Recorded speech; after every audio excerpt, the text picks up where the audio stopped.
നമസ്കാരം. Good morning കേരളത്തിലേക്ക് എല്ലാ പ്രേക്ഷകർക്കും സ്വാഗതം.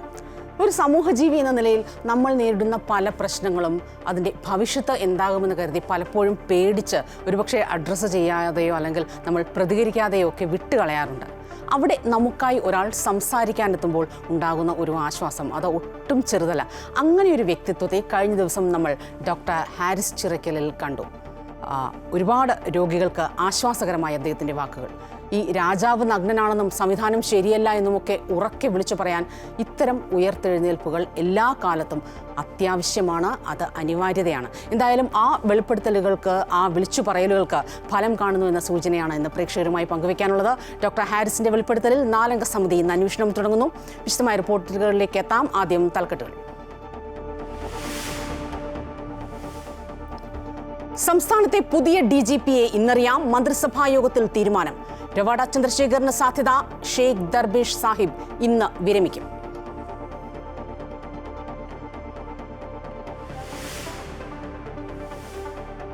സുരേഷ് ഗോപി നായകനായ ജാനകി വേഴ്സസ് സ്റ്റേറ്റ് ഓഫ് കേരളയ്ക്ക് പ്രദർശനാനുമതി നിഷേധിച്ചതിനെതിരെ തിരുവനന്തപുരത്തെ സെൻസർ ബോർഡ് ആസ്ഥാനത്തേക്ക് ഇന്ന് സിനിമാ സംഘടനകളുടെ പ്രതിഷേധം. അനുമതി നിഷേധിച്ചതിനെതിരെയുള്ള നിർമ്മാതാക്കളുടെ ഹർജി ഹൈക്കോടതി ഇന്ന് വീണ്ടും പരിഗണിക്കും.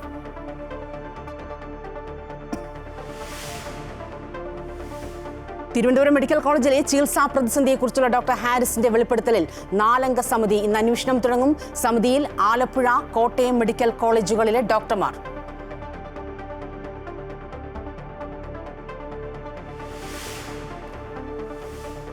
ഇടുക്കിയിൽ റവന്യൂ ഭൂമി സ്വകാര്യ വ്യക്തി കയ്യേറി കൃഷി ചെയ്തതിനു ശേഷം വിൽപ്പന നടത്തി ലക്ഷങ്ങൾ തട്ടിയതായി പരാതി. കയ്യേറിയത് ശാന്തൻപാറ പേത്തൊട്ടിയിലെ സർക്കാർ ഭൂമി.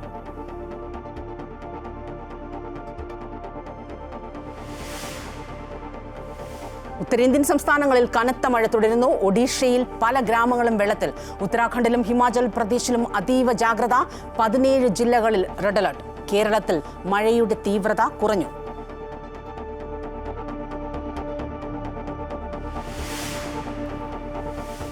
വിംബിൾഡൺ ടെന്നീസിന് ഇന്ന് തുടക്കം. ഹാട്രിക് കിരീടം ലക്ഷ്യമിട്ട് കാർലോസ് അൽക്കാരസ്. വനിതാ വിഭാഗത്തിൽ ലോക 1 നമ്പർ താരം ആര്യാന സബലെങ്കയും ഇന്ന് കളത്തിൽ. ലൈൻ വിധി നിർണയത്തിന് ഇത്തവണ മുതൽ ഇലക്ട്രോണിക് സംവിധാനം.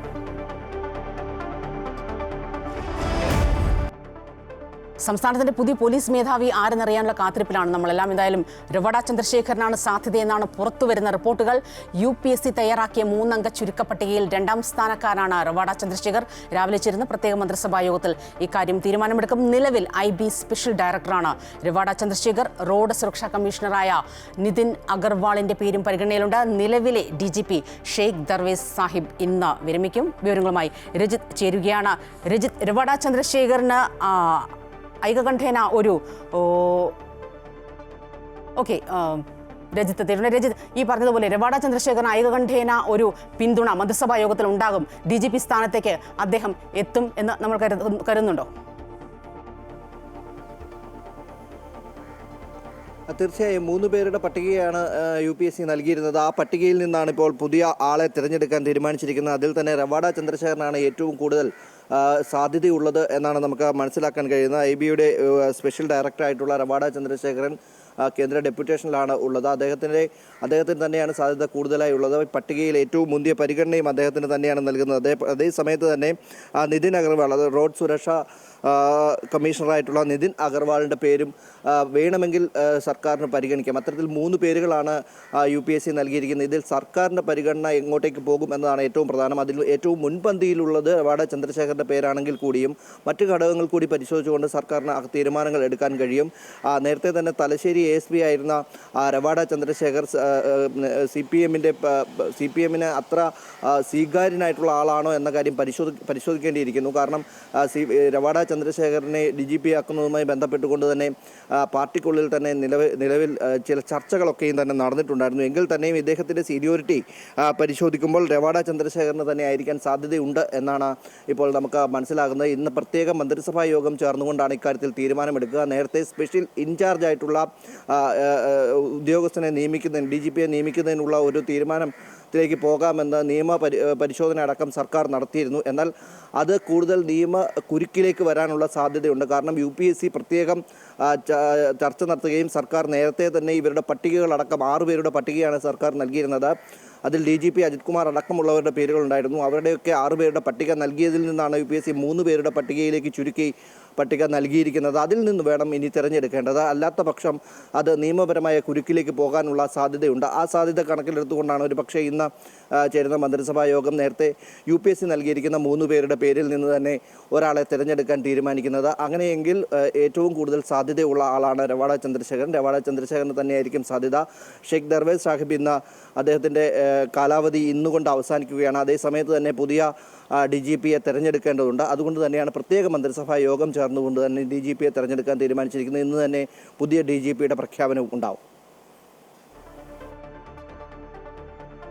ചന്ദ്രശേഖർ സംസ്ഥാനത്തിൻ്റെ DGP പദവിയിലേക്ക് എത്തുമോ എന്ന് രജിത്താണ് വിവരങ്ങൾ നൽകിയത്. Kerala engineering agriculture medical entrance പരീക്ഷ കീം ഫലപ്രഖ്യാപനം ഇന്ന് ചേരുന്ന പ്രത്യേക മന്ത്രിസഭായോഗം ചർച്ച ചെയ്യും. മാർക്ക് ഏകീകരണത്തിൽ വിദഗ്ധ സമിതിയുടെ ശുപാർശകളിൽ മന്ത്രിസഭായോഗം ഇന്ന് അന്തിമ തീരുമാനമെടുത്തേക്കും. മാർക്ക് ഏകീകരണത്തിൽ മാർച്ചിൽ ശുപാർശ നൽകിയിട്ടും സർക്കാർ തീരുമാനം വൈകിയതുകൊണ്ടാണ് ഫലപ്രഖ്യാപനവും നീളുന്നത്. ഹയർ സെക്കൻഡറി മാർക്കും കീമിലെ മാർക്കും ചേർത്തുള്ള നിലവിലെ ഏകീകരണത്തിൽ സംസ്ഥാന സിലബസിലെ വിദ്യാർത്ഥികൾക്ക് മാർക്ക് കുറയുന്നു എന്ന പരാതിയെ തുടർന്നാണ് മാറ്റം കൊണ്ടുവരാൻ തീരുമാനിച്ചത്. സർക്കാർ തീരുമാനമെടുത്താൽ 2 ദിവസത്തിനുള്ളിൽ ഫലം പ്രസിദ്ധീകരിക്കുമെന്നാണ് എൻട്രൻസ് കമ്മീഷണർ അറിയിക്കുന്നത്. സുരേഷ് ഗോപി നായകനായ ജാനകി വേഴ്സസ് സ്റ്റേറ്റ് ഓഫ് കേരളയ്ക്ക് പ്രദർശനാനുമതി നിഷേധിച്ചതിനെതിരെ ഇന്ന് സിനിമാ സംഘടനകളുടെ പ്രതിഷേധമുണ്ട്. തിരുവനന്തപുരത്തെ സെൻസർ ബോർഡ് ആസ്ഥാനത്തേക്കാണ് ഈ ധർണ നടത്തുക. അമ്മ, ഫെഫ്ക, പ്രൊഡ്യൂസേഴ്സ് അസോസിയേഷൻ, ടെലിവിഷൻ തുടങ്ങിയ സംഘടനകളുടെ അംഗങ്ങൾ ധർണയിൽ പങ്കെടുക്കും. സെൻസർ മാനദണ്ഡങ്ങളിലും മാർഗരേഖകളിലും വ്യക്തത വരുത്തണമെന്നാവശ്യപ്പെട്ട് നിർമ്മാതാക്കൾ നൽകിയ ഹർജി ഹൈക്കോടതി ഇന്ന് വീണ്ടും പരിഗണിക്കും. സെൻസർ ബോർഡ് തീരുമാനത്തിന്റെ പകർപ്പ് ഇന്ന് ഹാജരാക്കാൻ കോടതി ഉത്തരവിട്ടിട്ടുണ്ട്.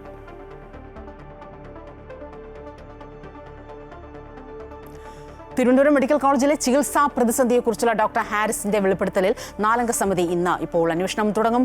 തിരുവനന്തപുരം മെഡിക്കൽ കോളേജ് പ്രിൻസിപ്പലും കോട്ടയം, ആലപ്പുഴ മെഡിക്കൽ കോളേജിലെ ഡോക്ടർമാരുമാണ് സമിതിയിലുള്ളത്. രജിത്ത് ഒരിക്കൽ കൂടി ചേരുകയാണ്.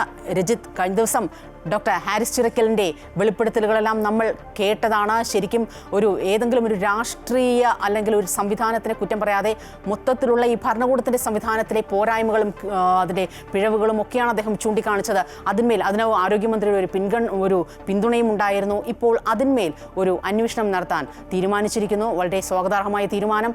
ആരൊക്കെയാകും ഈ സമിതിയിലുണ്ടാകുക? ഹാരിസ് ചിറക്കലിൻ്റെ ഫേസ്ബുക്ക് പോസ്റ്റ് നമ്മളെല്ലാവരും ശ്രദ്ധയിൽപ്പെട്ടതാണ്. അത് സമൂഹത്തിൽ വലിയൊരു സ്വീകാര്യത കൂടി ലഭിച്ച സാഹചര്യത്തിലാണ് ഇപ്പോൾ സർക്കാർ ഇത്തരത്തിലൊരു പരിശോധന കൃത്യമായി തന്നെ നടത്താൻ തീരുമാനിച്ചിരിക്കുന്നത്. അതിനാൽ തന്നെ 4 പേരടങ്ങുന്ന വിദഗ്ധ സംഘത്തിൻ്റെ പരിശോധനയ്ക്കാണ് ഈ ഉത്തരവിട്ടിരിക്കുന്നത്. നേരത്തെ സൂചിപ്പിച്ചതുപോലെ തന്നെ ഏറ്റവും പ്രധാനപ്പെട്ട കാര്യം ഇവിടെ പറയാനുള്ളത് തിരുവനന്തപുരം മെഡിക്കൽ കോളേജിലെ ഒരു ഡോക്ടർമാരെയും ഇതിനകത്ത് ഉൾപ്പെടുത്തിയിട്ടില്ല എന്നത് തന്നെയാണ്. തിരുവനന്തപുരത്തുള്ള ഡോക്ടർമാരെ ഉൾപ്പെടുത്താതെ ആലപ്പുഴ, കോട്ടയം മെഡിക്കൽ കോളേജുകളിലെ ഡോക്ടർമാരുടെ 4-അംഗ സമിതിയാണ് ഇത് സംബന്ധിച്ച് വിശദമായ അന്വേഷണം നടത്തുന്നത്. സമൂഹ മാധ്യമങ്ങളിൽ ഡോക്ടർ ഹാരിസ് നൽകിയ റിപ്പോർട്ട് പോസ്റ്റിൻ്റെയും അതുപോലെ തന്നെ മാധ്യമങ്ങൾക്ക് അദ്ദേഹം നൽകിയിട്ടുള്ള പ്രതികരണങ്ങളുടെയും അടിസ്ഥാനത്തിലാണ് ഈ പരിശോധന ഒക്കെയും നടക്കുന്നത്. വിദഗ്ധ സമിതിയിൽ പ്രധാനമായും ആലപ്പുഴ മെഡിക്കൽ കോളേജിലെ പ്രിൻസിപ്പൽ ഡോക്ടർ P. പത്മകുമാറാണുള്ളത്. കോട്ടയം മെഡിക്കൽ കോളേജ് സൂപ്രണ്ടായിട്ടുള്ള TK ജയകുമാർ, അതുപോലെ തന്നെ ആലപ്പുഴ മെഡിക്കൽ കോളേജ് നെഫ്രോളജി വിഭാഗം മേധാവിയായിട്ടുള്ള ഡോക്ടർ S. ഗോമതി, ഒപ്പം കോട്ടയം യൂറോളജി വിഭാഗം മേധാവിയായിട്ടുള്ള ഡോക്ടർ രാജീവ് അമ്പലത്തറ. ഈ 4 പേരാണ് ഇത് സംബന്ധിച്ച് വിശദമായ അന്വേഷണം നടത്തുന്നത്. ഹാരിസ് നൽകിയിട്ടുള്ള പോസ്റ്റ്, ഫേസ്ബുക്ക് പോസ്റ്റും അതുപോലെ തന്നെ മാധ്യമങ്ങൾക്ക് അദ്ദേഹം ബൈറ്റുകളടക്കം നൽകിയിരുന്നു. അതിനകത്ത് അദ്ദേഹം വ്യക്തമായി തന്നെ കാര്യങ്ങൾ പറയുന്നുണ്ട്. അവ സംബന്ധിച്ച് വിശദമായ ഒരു അന്വേഷണമാണ് ഉള്ളത്. നേരത്തെ തന്നെ ഇന്നലെ തന്നെ മെഡിക്കൽ വിദ്യാഭ്യാസ ഡയറക്ടർ ഇത് സംബന്ധിച്ച് റിപ്പോർട്ട് നൽകിയിരുന്നു. വിശദമായ പരിശോധന നടത്തണമെന്നും ഒപ്പം തന്നെ പ്രത്യേക സമിതിയെ നിയോഗിച്ചുകൊണ്ടുള്ള പരിശോധന ഉണ്ടാകണമെന്നും ശുപാർശ നൽകിയിരുന്നു. ഈ ശുപാർശയുടെ അടിസ്ഥാനത്തിലാണ് ഇപ്പോൾ ആരോഗ്യവകുപ്പ് ഇത് സംബന്ധിച്ച് പ്രത്യേക സമിതിക്ക് രൂപം നൽകി തന്നെ അന്വേഷണം നടത്താൻ തീരുമാനിച്ചിരിക്കുന്നത്. ഈ ഹാരിസിൻ്റെ വളരെ കാര്യമായ വെളിപ്പെടുത്തലുകൾ നേരത്തെ മുതൽ തന്നെ പല ഫേസ്ബുക്ക് പോസ്റ്റുകൾ, അദ്ദേഹത്തിൻ്റെ ഫേസ്ബുക്ക് പോസ്റ്റുകൾ അടക്കം പരിശോധിച്ചാൽ മനസ്സിലാവും. വിവിധ വിഷയങ്ങളിൽ അദ്ദേഹം കൃത്യമായി തന്നെ പ്രതികരിച്ചിട്ടുണ്ട്. അതിനാൽ തന്നെ ഇക്കാര്യത്തിൽ എന്താണ് സംഭവിച്ചത് എന്ന് അറിയുന്നതിന് വേണ്ടിയിട്ടാണ് അദ്ദേഹം കൃത്യമായി പറഞ്ഞിരുന്നു, ഒരുപക്ഷെ മന്ത്രിക്ക് ഇത് അറിയണമെന്നില്ല, മറ്റ് ഉദ്യോഗസ്ഥ തലങ്ങളിലാണ് ഈ കാര്യങ്ങളൊന്നും കൃത്യമായി നടക്കാത്തത് എന്ന കാര്യം കൃത്യമായി തന്നെ അദ്ദേഹം പറയുന്നുണ്ട്. തൻ്റെ ജോലി പോയാലും പ്രശ്നമില്ല എന്ന രീതിയിൽ തന്നെയാണ് അദ്ദേഹം കാര്യങ്ങൾ വ്യക്തമാക്കിയത്. ഏറ്റവും അവസാനം തൻ്റെ മകൻ്റെ പ്രായമുള്ള ആളുടെ സർജറി പോലും നടക്കാത്തൊരു സാഹചര്യം വന്നപ്പോഴാണ് അദ്ദേഹം ഇക്കാര്യത്തിൽ കൃത്യമായി പ്രതികരണത്തിലേക്ക് നടന്നത്. അത് ഫേസ്ബുക്ക് വഴി പ്രതികരിക്കുക, അതിന് വലിയൊരു സ്വീകാര്യത ലഭിക്കുകയും ചെയ്തിരുന്നു. കാരണം മറ്റ് ഡോക്ടർമാരൊക്കെയും വിളിച്ചു പറയാൻ മടിക്കുന്ന കാര്യങ്ങൾ അദ്ദേഹം കൃത്യമായി തന്നെ പറഞ്ഞു എന്ന് പല കേന്ദ്രങ്ങളിൽ നിന്നും അദ്ദേഹത്തിന് പിന്തുണ ലഭിച്ച ഒരു സാഹചര്യത്തിൽ കൂടിയാണ് സർക്കാർ ഇത്തരത്തിലൊരു 4 അംഗ സമിതിയെ വെച്ചുകൊണ്ട് ഇത് സംബന്ധിച്ച് വ്യക്തമായ ഒരു അന്വേഷണം നടത്തി തീരുമാനത്തിലേക്ക് പോകാൻ തയ്യാറെടുക്കുന്നത്. അതിൻ്റെ ഭാഗമായി തന്നെയുള്ള അന്വേഷണ സമിതി അല്ലെങ്കിൽ പരിശോധനാ സമിതി ഇന്നു മുതൽ തന്നെ ഇക്കാര്യത്തിൽ പരിശോധന ആരംഭിക്കുകയും ചെയ്യും. രജിത്താണ് വിവരങ്ങൾ നൽകിയത്. തിരുവനന്തപുരം മെഡിക്കൽ കോളേജിലെ മികവിൻ്റെ കേന്ദ്രത്തെ കൂടുതൽ പ്രവർത്തന സജ്ജമാക്കുന്നതിന്, കൂടുതൽ പ്രവർത്തനക്ഷമമാക്കുന്നതിന്, കൂടുതൽ രോഗികൾക്ക് ആശ്വാസം ലഭിക്കുന്നതിന് സാധ്യമായ ഒരു സാഹചര്യത്തിലേക്ക് കാര്യങ്ങൾ എത്തിക്കുന്നതിനുള്ള ഒരു നീക്കം 4 അംഗ സമിതി എന്തായാലും ഈ കഴിഞ്ഞ ദിവസം ഡോക്ടർ ഹാരിസ് ചുരക്കൽ ഉന്നയിച്ച ആ വീഴ്ചകൾ, ആ പ്രശ്നങ്ങളെക്കുറിച്ചൊക്കെ പഠിച്ച് അതിൻ്റെ റിപ്പോർട്ട് സമർപ്പിക്കാനായി 4 അംഗ സമിതിയെ നിയോഗിച്ചിരിക്കുന്നു. ഇടുക്കിയിൽ റവന്യൂ ഭൂമി സ്വകാര്യ വ്യക്തി കയ്യേറി കൃഷി ചെയ്തതിനു ശേഷം വിൽപ്പന നടത്തി ലക്ഷങ്ങൾ തട്ടിയതായി പരാതി. ശാന്തൻപാറ പേത്തൊട്ടിയിലെ സർക്കാർ ഭൂമിയാണ് സ്വകാര്യ വ്യക്തി കയ്യേറി സ്വന്തമാക്കിയതിനു ശേഷം ചെമ്മണ്ണാർ സ്വദേശി ടോമി അലക്സിന് മറിച്ചുവിറ്റ് ലക്ഷങ്ങൾ തട്ടിയെടുത്തത്. 2024 ഫെബ്രുവരിയിലാണ് ടോമി അലക്സ് ഇടനിലക്കാർ വഴി പേത്തൊട്ടിയിലെ സ്ഥലം പാട്ടത്തിനെടുക്കുന്നതിനായി ചെന്നത്. തുടർന്ന് സ്ഥലം കൈവശം വച്ചിരുന്ന സഹായദാസ് ഭൂമി വിലയ്ക്ക് നൽകാമെന്നറിയിച്ചു. 20 ഏക്കർ സ്ഥലം 55 ലക്ഷം രൂപയ്ക്ക് കച്ചവടമുറപ്പിച്ചു. 14 ലക്ഷം അഡ്വാൻസ് നൽകി. ബാക്കി തുക കൊടുക്കുന്നതിന് മുമ്പ് വസ്തുവിന്റെ വിവരമറിയുന്നതിനായി Santhanpara village ഓഫീസിലെത്തിയപ്പോഴാണ് Pethotti താവളത്തിൽ survey number 63/1-ൽപ്പെട്ട സ്ഥലം സർക്കാർ റിസർവ് ചെയ്ത് മാറ്റിയിട്ടിരിക്കുന്നതാണെന്ന് മനസ്സിലായത്. താൻ കബളിപ്പിക്കപ്പെട്ടുവെന്നറിഞ്ഞതോടെ സഹായദാസിനെ സമീപിച്ചെങ്കിലും പണം മടക്കി നൽകാൻ ഇയാൾ തയ്യാറായില്ല. ബാക്കി പൈസ കൊടുക്കാൻ വേണ്ടി വില്ലേജ് ഓഫീസിൽ ഒന്ന് അന്വേഷിക്കാമെന്ന് വെച്ചു. വില്ലേജ് ഓഫീസിൽ ചെന്ന് അന്വേഷിച്ച് കഴിഞ്ഞപ്പോഴാണ് വില്ലേജ് ഓഫീസറാണ് പറയുന്നത് ഇത് സർക്കാർ റിസർവ് ചെയ്തിരിക്കുന്ന ഭൂമിയാണെന്ന് പറഞ്ഞു. അപ്പോൾ ഞാൻ പറഞ്ഞു, എൻ്റെ ചേട്ടാ എനിക്ക് ഇത് ഭൂമി വേണ്ട, എൻ്റെ തന്ന പൈസ ഒന്ന് തരാൻ പറഞ്ഞു. ആ പൈസ തരുകയില്ല, ബാക്കി പൈസയും കൂടെ വേണമെന്നും പറഞ്ഞ് എന്നോട് ആവശ്യപ്പെട്ടു. വില്ലേജ് ഓഫീസർക്കും കളക്ടർക്കും ഉൾപ്പെടെ പരാതി നൽകിയെങ്കിലും നടപടിയുണ്ടായിട്ടില്ല. സർക്കാർ ഭൂമി കയ്യേറി വിൽപ്പന നടത്തുന്ന ഇയാൾക്കെതിരെ കേസെടുക്കുകയും സ്ഥലം സർക്കാർ ഏറ്റെടുക്കുകയും വേണമെന്നാണ് ടോമിയുടെ ആവശ്യം. അമൃത ന്യൂസ്, ഇടുക്കി. ഉത്തരേന്ത്യൻ സംസ്ഥാനങ്ങളിൽ മഴക്കെടുതി അതിരൂക്ഷമായി തുടരുന്നു എന്ന റിപ്പോർട്ടുകൾ പുറത്തുവരികയാണ്. ഉത്തരാഖണ്ഡിലും ഹിമാചൽ പ്രദേശിലും വലിയ ജാഗ്രതയാണ്. 17 ജില്ലകളിൽ റെഡ് അലർട്ട് പ്രഖ്യാപിച്ചിട്ടുണ്ട്. ഉത്തരാഖണ്ഡിലെ ഉത്തരകാശിയിൽ മേഘവിസ്ഫോടനത്തെ തുടർന്നുള്ള മണ്ണിടിച്ചിലിൽ 2 തൊഴിലാളികൾ മരിച്ചു. കാണാതായ 7 പേർക്കായി തിരച്ചിൽ ഊർജിതമാണ്.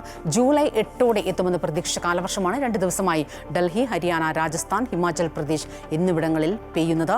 ഹിമാചലിലെ ബിലാസ്പൂർ, ചമ്പ, ഹാമിർപൂർ, കാംഗ്ര, കുളു, മണ്ഡി, ഷിംല, സിർമൌർ, സോളൻ, ഉന ജില്ലകളിൽ വെള്ളപ്പൊക്ക സാധ്യതയുണ്ട് എന്ന് മുന്നറിയിപ്പുണ്ട്. കനത്ത മഴയെ തുടർന്ന് ചാർധാം തീർത്ഥാടന യാത്ര നിർത്തിവച്ചിരിക്കുകയാണ്.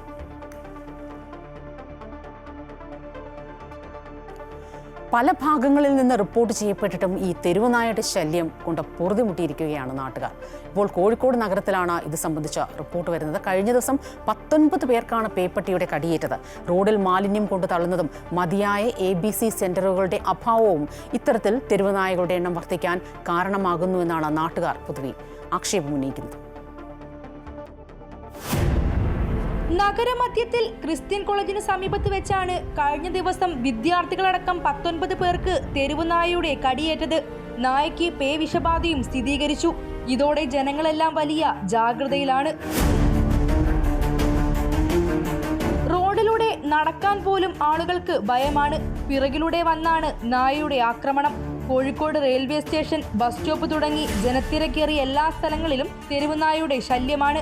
റോഡിൽ മാലിന്യം കൊണ്ടു തള്ളുന്നതും മതിയായ ABC സെന്ററുകളില്ലാത്തതുമാണ് തെരുവുനായ ശല്യം രൂക്ഷമാകാൻ കാരണമെന്നാണ് കോർപ്പറേഷൻ പ്രതിപക്ഷത്തിന്റെ ആക്ഷേപം.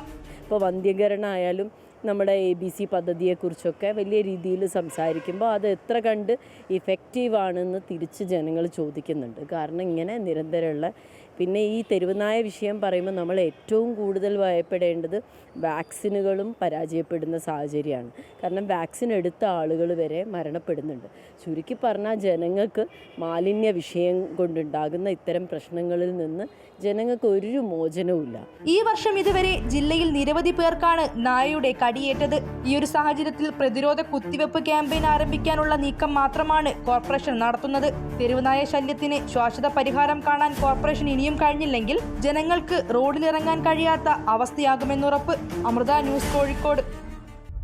ഇന്തോനേഷ്യയിലെ ഇന്ത്യൻ ഡിഫൻസ് അറ്റാഷെ ക്യാപ്റ്റൻ ശിവകുമാറിന്റെ വെളിപ്പെടുത്തലിൽ കേന്ദ്രത്തിനെതിരെ രൂക്ഷ വിമർശനവുമായി കോൺഗ്രസ് വീണ്ടും രംഗത്തെത്തിയിരിക്കുകയാണ്. പ്രതിപക്ഷത്തെ വിശ്വാസത്തിലെടുക്കാൻ പ്രധാനമന്ത്രി സർവകക്ഷി യോഗം വിളിക്കണമെന്ന പ്രതിരോധ മന്ത്രി ഇതിന് മറുപടി പറയണമെന്നും കോൺഗ്രസ് ആവശ്യപ്പെട്ടിട്ടുണ്ട്. ഓപ്പറേഷൻ സിന്ദൂറിന്റെ ആദ്യഘട്ടത്തിൽ ഇന്ത്യക്ക് വിമാനങ്ങൾ നഷ്ടപ്പെട്ടു എന്നായിരുന്നു അറ്റാഷെ ശിവകുമാറിന്റെ വെളിപ്പെടുത്തൽ പുറത്തുവന്നത്. ഇന്തോനേഷ്യയിലെ ഇന്ത്യൻ എംബസി ഉടൻ തന്നെ ഈ വാർത്ത നിഷേധിക്കുകയും ചെയ്തു. അറ്റാഷെയുടെ സംഭാഷണത്തിലെ ചില ഭാഗങ്ങൾ അടർത്തിമാറ്റി മാധ്യമങ്ങൾ ദുർവ്യാഖ്യാനം ചെയ്തു എന്നാണ് എംബസി എക്സിൽ കുറിച്ചത്. ഈ ഒരു വിവാദത്തിലാണ് ഇപ്പോൾ കോൺഗ്രസ് കേന്ദ്ര സർക്കാരിൽ നിന്നും വിശദീകരണം ആവശ്യപ്പെട്ടിരിക്കുന്നത്.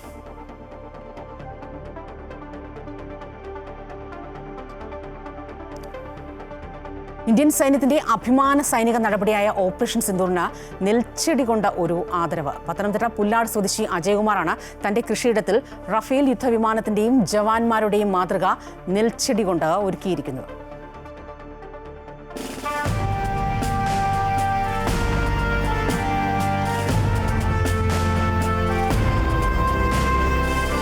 പുല്ലാട് വല്ലിയുടത്തിൽ അജയ് ഫാം ഉടമ അജയ്കുമാറും കർഷകനായ സുനിൽകുമാറും ചേർന്നാണ് കൃഷിയിടത്തിൽ 2 റഫേൽ യുദ്ധവിമാനങ്ങളും യുദ്ധത്തിലേർപ്പെട്ട പട്ടാളക്കാരെയും വയലറ്റ് നെല്ലുപയോഗിച്ച് ചിത്രീകരിച്ചിരിക്കുന്നത്.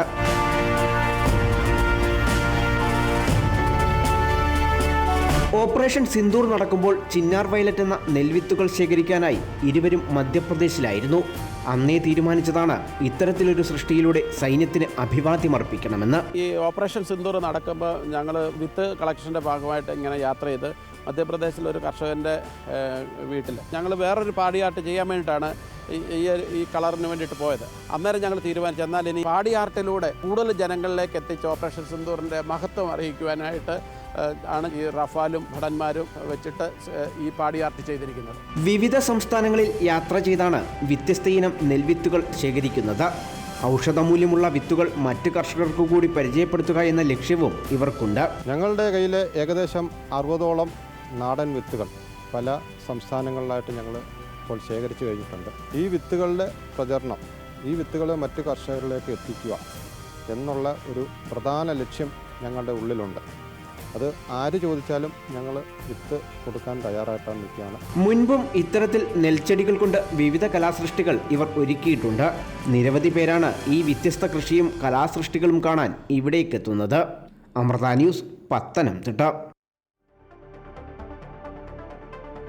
ശരിക്കും ഈ ഓപ്പറേഷൻ സിന്ദൂറുമായി ബന്ധപ്പെട്ട ഇത്തരത്തിലുള്ള വിവാദങ്ങളും ചർച്ചകളും ഒക്കെ ഉയർന്നു വരുമ്പോൾ അവയെല്ലാം നിഷ്പ്രഭമാകുന്നത് ഇത്തരത്തിലുള്ള റിപ്പോർട്ടുകൾ കൊണ്ടാണ്. ഇത്തരത്തിൽ പുല്ലാട് സ്വദേശി അജയ്കുമാറിനെ പോലുള്ളവർ സൈന്യത്തിനും രാജ്യത്തിനുമൊക്കെ നൽകുന്ന ആ ആദരവ് കൊണ്ടാണ്. എന്തായാലും ഹൃദയത്തിൻ്റെ ഭാഷയിൽ അജയ്കുമാറിന് അഭിനന്ദനങ്ങൾ. കഴിഞ്ഞ ദിവസം ഈ പറഞ്ഞതുപോലെ പുതുക്കാട് നടന്ന ഒരു സംഭവം അങ്ങേയറ്റം നമ്മളെല്ലാം ഞെട്ടിച്ചൊരു സംഭവം തന്നെയാണ്. നവജാത ശിശുക്കളെ 2 കുഞ്ഞുങ്ങളെ ജനിച്ച ഉടനെ കുഴിച്ചിടുന്നു. അതിൽ എന്താണ് സംഭവിച്ചത് എന്നത് സംബന്ധിച്ച് ഇനിയും ഒരു വ്യക്തത നമുക്ക് ഉണ്ടായിട്ടില്ല. എന്തായാലും അതിനുവേണ്ടി ഈ കുഴികൾ തുറന്നുള്ള പരിശോധനയ്ക്ക് വേണ്ടിയുള്ള നടപടികളായിട്ടുണ്ട്. പ്രതികൾ അനീഷ, ഭവിൻ ഇവരെ ഇന്നിപ്പോൾ കോടതിയിൽ ഹാജരാക്കാനുള്ള നടപടികളുമുണ്ട്. ഹരീഷ് നാരായൺ ചേരുകയാണ്. ഹരീഷ്, ഈ ഒരു വാർത്തയുമായി ബന്ധപ്പെട്ട് അല്ലെങ്കിൽ ഈ കുഞ്ഞുങ്ങൾക്ക് എന്ത് സംഭവിച്ചു, ഇവർ എന്തുകൊണ്ട് ചെയ്തു, ഇതുമായി ബന്ധപ്പെട്ടുള്ള ആ അവ്യക്തതകൾ ഇനിയും ദൂരീകരിക്കേണ്ടതുണ്ട്. ഈ അന്വേഷണം ഏത് വഴിക്കാണ്? സ്വപ്ന, തീർച്ചയായും ഇന്ന് അതിന്റെ തുടർച്ചയായി തന്നെ ഉള്ള അന്വേഷണങ്ങൾ ഉണ്ടായിരിക്കും. ആദ്യമായി മൃതദേഹം സംസ്കരിച്ച സ്ഥലങ്ങൾ പരിശോധിക്കുക എന്നുള്ളതാണ് പോലീസിന്റെ ആദ്യഘട്ടത്തെ ഇന്നത്തെ നടപടി എന്നുള്ളതാണ്. ഈ സംസ്കരിച്ച സ്ഥലം കുഴിച്ചു തന്നെ പോലീസ് പരിശോധിക്കും. ഈ ഗർഭത്തെ ചൊല്ലി അയൽവാസികളുമായി തർക്കമുണ്ടായിരുന്നു എന്നാണ് പറയുന്നത്. അതുകൊണ്ട് തന്നെ അനീഷ ഗർഭിണിയാണെന്ന് അയൽവാസികൾ സംശയിച്ചിരുന്നു. ഈ ഒരു അപവാദം പ്രചരിപ്പിക്കുകയാണെന്ന് പറഞ്ഞ അനീഷയുടെ കുടുംബം പോലീസിനെ സമീപിക്കുകയും ചെയ്തു. ആദ്യ ഗർഭകാലത്താണ് ഈ ഒരു സംഭവം ഉണ്ടാകുന്നത്. മാത്രമല്ല അയൽവാസി ഗിരിജയുമായി ഒരു വാക്കുതർക്കം ഉണ്ടായതായും ഇപ്പോൾ പറയപ്പെടുന്നുണ്ട്. ഗർഭകാലത്ത് അനീഷ ഈ വസ്ത്രങ്ങൾ അയഞ്ഞ വസ്ത്രങ്ങൾ ധരിച്ചാണ് അയൽവാസികളിൽ നിന്ന് ഈ ഒരു ഗർഭവിവരം മറച്ചു വെച്ചതെന്നടക്കമുള്ള വിവരങ്ങളാണ് പുറത്തു വരുന്നത്. മാത്രമല്ല ഹോർമോൺ വ്യതിയാനം മൂലം തടി കൂടുന്നു എന്നാണ് ചോദിച്ചവരോടൊക്കെ ഇവർ പറഞ്ഞിരുന്നത്. ഇങ്ങനെ അയൽവാസികളെല്ലാം തെറ്റിദ്ധരിപ്പിച്ച ഈ ഒരു ഗർഭം അത് മൂടി വെക്കുന്ന ഒരു അവസ്ഥയിലേക്കായിരുന്നു അനീഷ പോയിരുന്നത്. അങ്ങനെയാണ് ഇത് അവരിൽ നിന്നും ഇത് മറച്ചു വെച്ചത്. പക്ഷേ അയൽവാസികൾക്കെല്ലാം തന്നെ നേരത്തെ തന്നെ ഇത്തരത്തിലുള്ള ഒരു സംശയം നിലനിന്നിരുന്നു എന്നുള്ളതാണ് ഏറ്റവും പ്രധാനം. എന്തായാലും ഇന്ന് ഈ ഒരു രണ്ടുപേരെയും കോടതിയിൽ ഹാജരാക്കും. കഴിഞ്ഞ ദിവസം ഇവരെ വീടുകളിൽ എത്തിച്ച് തെളിവെടുപ്പ് നടത്തിയിരുന്നു. എവിടെയാണ് ഈ കുഞ്ഞുങ്ങളെ കുടിച്ചിട്ടത് എന്നതടക്കമുള്ള കാര്യങ്ങൾ ഇവർ പോലീസിനോട് പറഞ്ഞിരുന്നു. ഈ ഒരു പ്രദേശത്താണ് ഇന്ന് കുഴിയെടുത്ത് പരിശോധന നടത്തുക എന്നുള്ളതാണ്. കൂടുതൽ ഫോറൻസിക് പരിശോധനകളെല്ലാം കഴിഞ്ഞ ദിവസവും നടന്നിരുന്നു. അതിൽ നിന്നും ഈ ഒരു അസ്ഥികൾ അത് കുഞ്ഞുങ്ങളുടെ തന്നെയാണ് എന്നുള്ളൊരു സ്ഥിരീകരണവും പോലീസിന് ലഭിച്ചിട്ടുണ്ട്. ഇനി അത് കൂടുതൽ തെളിവുകളിലേക്ക് വേണ്ടിയാണ് ആ ഒരു സ്ഥലം കൂടി കൂടുതലായി പരിശോധിക്കുന്നത് എന്നുള്ളതാണ്. എന്തായാലും വലിയ രീതിയിൽ ഞെട്ടലുണ്ടാക്കിയ ഒരു വാർത്തയാണ് കഴിഞ്ഞ ദിവസം സംഭവിച്ചത് എന്നുള്ളതാണ്. 2 നവജാത ശിശുക്കളെയാണ് ശ്വാസം മുട്ടിച്ച കൊലപ്പെടുത്തി കുഴിച്ചു മൂടിയത് എന്നുള്ളതാണ് കേരളത്തെ തന്നെ നടുക്കിയ വലിയ ഒരു വാർത്ത എന്ന് തന്നെ വേണം പറയാൻ. മാത്രമല്ല ആ കുട്ടികളുടെ അസ്ഥികൾ പിന്നീട് സൂക്ഷിക്കുകയും ചെയ്യുന്നു. അത്തരത്തിലുള്ള തീർച്ചയായും എന്താണ് സംഭവിച്ചത് എന്നത് സംബന്ധിച്ച് ഇനിയും ഒരു വ്യക്തത വരേണ്ടതുണ്ട്. അത് നമുക്കെല്ലാം അറിയേണ്ടതുണ്ട്. എന്തായാലും കുഴികൾ തുറന്നുള്ള പരിശോധന നടക്കുകയാണ്. പ്രതികളായ അനീഷ ഭവിൻ ഇവരെ രണ്ടുപേരെയും ഇന്നിപ്പോൾ കോടതിയിലും ഹാജരാക്കുന്നു.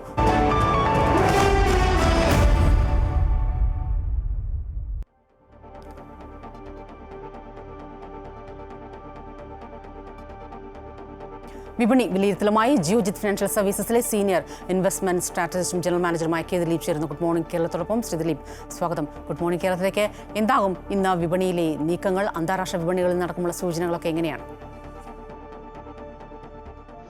ഇന്നും നേട്ടത്തിലായിരിക്കും വ്യാപാരം തുടങ്ങുക. കഴിഞ്ഞ കുറച്ച് ദിവസങ്ങളായി വിപണിയിൽ നിക്ഷേപ താല്പര്യം തുടരുന്നുണ്ട്. പ്രത്യേകിച്ചും വിദേശ നിക്ഷേപ സ്ഥാപനങ്ങൾ തുടർച്ചയായി വിപണിയിൽ നിക്ഷേപത്തിലായതുകൊണ്ട് തന്നെ അതിൻ്റെ ഒരു സ്വാധീനം വിപണിയിലുണ്ട്. കഴിഞ്ഞ ദിവസങ്ങളിലെല്ലാം വിദേശ നിക്ഷേപ സ്ഥാപനങ്ങൾ നല്ല തോതിൽ വിപണിയിൽ നിക്ഷേപം നടത്തിയിരുന്നു. മാത്രമല്ല ആഗോള വിപണികളും ഇപ്പോൾ വളരെ അനുകൂലമായിട്ട് തന്നെയാണ് നിലകൊള്ളുന്നത്. അതുകൊണ്ട് തന്നെ അതിൻ്റെ ഒരു സ്വാധീനവും നമ്മുടെ വിപണിയിലുണ്ട്. സാങ്കേതികമായി മുൻനിര സൂചികയായി നിഫ്റ്റിയുടെ ഇപ്പോഴത്തെ നിലവാരമായി 25,600 മുകളിലുള്ള ഈ ഒരു നിലവാരം വളരെ പ്രധാനമാണ്. ആ ഒരു നിലവാരത്തിൽ നിലനിന്ന് വ്യാപാരം നടക്കുകയും 25,800 എന്ന നിലവാരം ഭേദിച്ച് വ്യാപാരം നടക്കുകയും ചെയ്യുകയാണെങ്കിൽ ഇക്കാലത്തെ ഉയർന്ന നിലവാരമായിരുന്ന 26,300 എന്ന നിലവാരത്തിലേക്ക് എത്താനുള്ള സാധ്യതയുമുണ്ട്.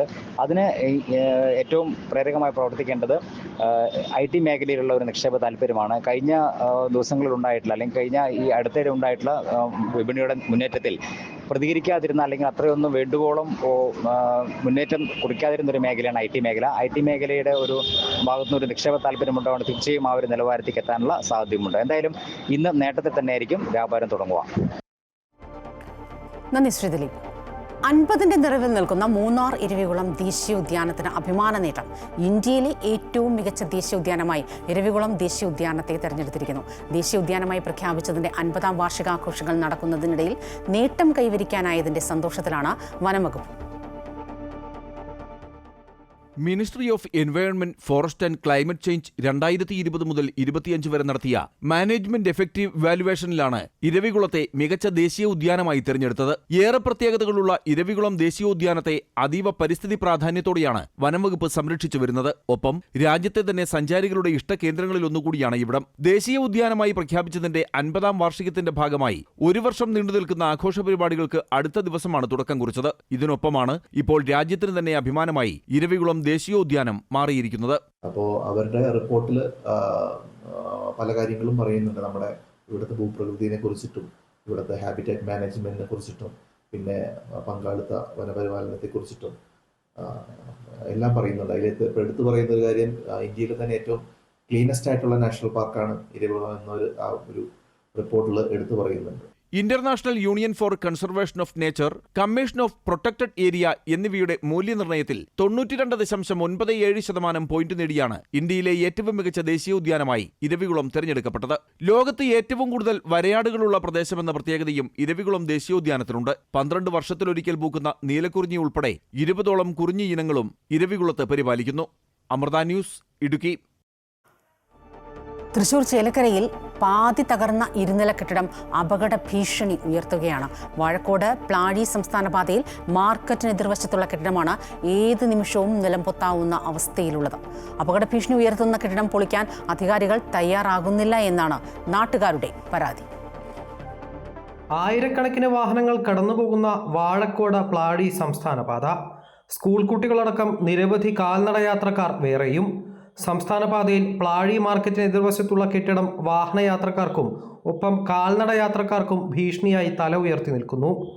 കഴിഞ്ഞ ദിവസം തൃശൂർ കൊടകരയിൽ കെട്ടിടം തകർന്ന 3 ഇതര സംസ്ഥാന തൊഴിലാളികൾ മരിച്ചതോടെ എത്രയും വേഗം അപകട ഭീഷണി ഉയർത്തുന്ന കെട്ടിടം പൊളിച്ചു നീക്കണമെന്നാണ് നാട്ടുകാരുടെ ആവശ്യം.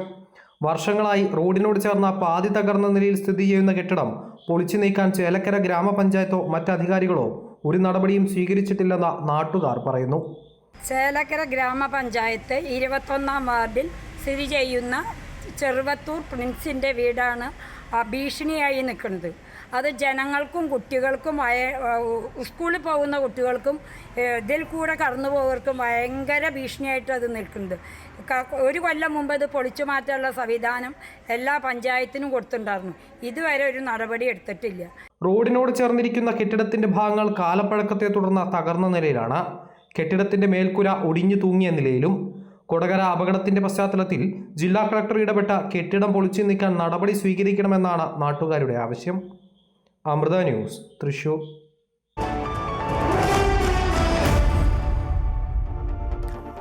വിംബിൾഡൺ ചാമ്പ്യൻഷിപ്പ് മത്സരങ്ങൾക്ക് ഇന്ന് തുടക്കമാകുന്നു. പുരുഷ വിഭാഗത്തിൽ ഹാട്രിക് കിരീടം ലക്ഷ്യമിട്ട് കാർലോസ് അൽക്കാരസും വനിതാ വിഭാഗത്തിൽ ലോക 1-ാം നമ്പർ താരം ആര്യാന സെബലെങ്കയും ഇന്നിറങ്ങും.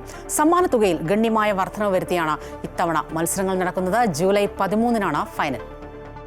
പുൽവിരിച്ച കോർട്ട് ടെന്നീസിന്റെ പറുദീസയാണ്. ലണ്ടനിലെ all England lawn tennis and croquet ക്ലബ്ബിലാണ് മത്സരം. പുരുഷ സിംഗിൾസ്, വനിതാ സിംഗിൾസ്, പുരുഷ ഡബിൾസ്, വനിതാ ഡബിൾസ്, മിക്സഡ് ഡബിൾസ് എന്നിവയാണ് മത്സരങ്ങൾ. ജൂനിയർ, വീൽചെയർ, ഇൻവിറ്റേഷൻ ടൂർണമെന്റുകളും ഉണ്ടായിരിക്കും. നിലവിലെ പുരുഷ വനിതാ വിഭാഗത്തിൽ ശ്രദ്ധിക്കപ്പെടുന്ന കളിക്കാർ ഏറെയുണ്ട്. പുരുഷ വിഭാഗത്തിൽ സ്പെയിനിന്റെ കാർലോസ് അൽക്കാരസും വനിതാ വിഭാഗത്തിൽ മത്സരിക്കുന്ന ചെക്ക് റിപ്പബ്ലിക്കിന്റെ ബാർബോറ കെജ്രിക്കോവയുമാണ് ചാമ്പ്യൻ താരങ്ങൾ. നിലവിൽ ലോക 3-ാം നമ്പർ താരമായ ബെലാറഷ്യൻ താരം അരീന സബലെങ്കയും അമേരിക്കൻ താരം കൊക്കോ ഗൌഫ്, പോളിഷ് താരം ഇഗ സ്വിയാറ്റെക്, ടുണീഷ്യൻ താരം ഓൺസ് ജാബിയർ, ചൈനീസ് താരം ഷെങ് ക്വിൻവെൻ എന്നിവരും വാശിയേറിയ പ്രകടനങ്ങൾ കാഴ്ചവെക്കുമെന്ന് ഉറപ്പാണ്. പുരുഷ വിഭാഗത്തിൽ സെർബിയൻ താരം നൊവാക് ജോക്കോവിച്ച്, ഇറ്റാലിയൻ താരം ജാനിക് സിന്നർ, റഷ്യൻ താരം ഡാനിയൽ മെദ്വദേവ് എന്നിവരും ഈ ടൂർണമെന്റിൽ ശക്തി തെളിയിക്കും. അതേസമയം ഇത്തവണ വിംബിൾഡൺ മത്സരങ്ങൾ പുതുമയോടെയാണ് നടത്തുന്നത്. പാരമ്പര്യം ലംഘിച്ച് ഇത്തവണ ലൈൻ ജഡ്ജിമാർക്ക് പകരം ഇലക്ട്രോണിക് ലൈൻ കോളിംഗ് ഉപയോഗിച്ച് മത്സരങ്ങൾ നിയന്ത്രിക്കും. അതിനൊപ്പം സമ്മാനത്തുകയിൽ ഗണ്യമായ വർധനവാണ് പ്രഖ്യാപിച്ചിരിക്കുന്നത്. മൊത്തം സമ്മാനത്തുക 53.5 ദശലക്ഷം പൗണ്ടായി ഉയർത്തിയിട്ടുണ്ട്. ഏകദേശം $72.59 ദശലക്ഷം. ഈ വർഷം സിംഗിൾസ് ചാമ്പ്യന്മാർക്ക് ഓരോരുത്തർക്കും 3 ദശലക്ഷം പൗണ്ട് വീതം ലഭിക്കും.